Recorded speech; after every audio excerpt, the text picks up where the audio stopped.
certainly a big win for you tonight. Wild start to the fight. I mean, can you talk about, how hurt you were during that opening exchange and if that changed the way that you had to approach the rest of the fight? I was never hurt in the fight. That's more due to having, some sort of either a abnormally thick skull or very little brain matter to really be damaged in the first place. I think if you really did take a look at the library of fights that I've had, I've taken pretty much the best shots from the hardest strikers and still stood in front of people. So taking a hard punch is not a big deal. If anything, I felt like it took me until really the third, I felt like things finally started to settle down some. I don't know if it was just both of our energy or Andre's a bit, he comes at you a bit wild, savage almost, I mean, not to play a caricature with the fangs, but why not? But I mean, at one point, I'm shielding and moving, and I'm seeing him throw right hand after, and he's just throwing the one punch. And I'm thinking, well, that's absolutely apeshit. I'm not going to get hit with all those, but I just felt like I was getting pulled a bit of a wild exchange as well, and it took time to settle into it. I didn't think he would try to take me down, but when he did, I felt like in the first, I felt like I watched him do it. And I remember when he did, he went more trip than block. And Bader could probably tell you, he'll agree with me, if you're going for trips, they're great when they work. But if you've got a trip and a body lock, that means you have no post. So the second time he did it, I knew he was going to step and try to trip, and he's got his hands wrapped around me. Where's he going to post? Just like if you shoot a double with an outside trip. If someone hips into you, you go over. So he went over.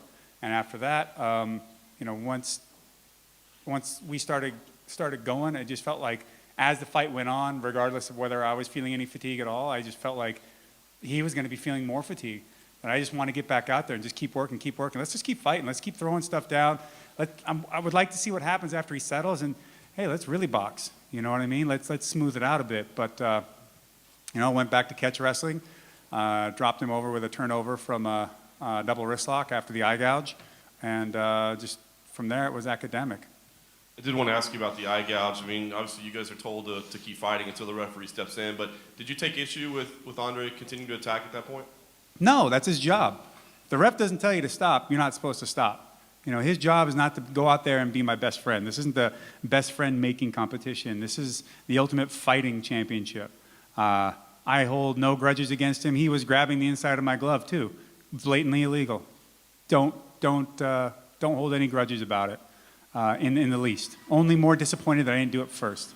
But he gave a lot to me tonight. He came to win, and I really appreciated him being there and trying to give the fans out there a great fight. Josh, can you give us a few words about catch wrestling in regards to your game plan, your fight tonight, and also the place of catch wrestling in modern MMA, your opinion about that. Thank you. I am a catch wrestler. I come from a wrestling background. I wrestled in high school, went to the junior nationals, did in freestyle and Greco. I'm a wrestler. And for me, catch wrestling is just an extension of that. It was so much easier for me to put things in that kind of perspective from that wrestling background. And collegiate wrestling is just watered down catch. That's all it is. I mean, the positions are the same. And if you look at the old rule books for collegiate wrestling, they'll say no wrist locks, no chanceries. Basically the names of the holds that we're using all the time. I use a double wrist lock to get that reversal and was attacking for it. People call it a kimura, but they'd be wrong. And then, but that's the type of wrist locks they're talking about. And the first trip takedown, like I said, we ended up down there. I was playing off my back, kind of curious where we were going to go from this. I didn't want to overly commit because I felt like, Andre was waiting to see for opportunity. And, I didn't want to open myself up to something really nasty. So after that, once we started grappling in the corner, I looked for the takedown a few times, but he was really strong. And then by that, when we got in the third round, it was a matter of isolating that arm to look for the opportunity instead of doing something more I guess what most people would consider standard in grabbing a leg or going for the body lock or something like that. But that double wrist lock turnover is something that I do all the time. And I think that it's got a great application for modern MMA, especially with so many great wrestlers transitioning over that already exist. I think it fits into what they already do so much better than any other style of submission wrestling. And so Carl Gotch was with you tonight? Carl was with me, Billy was with me, you know, all the great guys from Catch that I've had such an opportunity to be able to learn under. So tonight, you know, I used what they've given me to be able to get in the position to come out on top.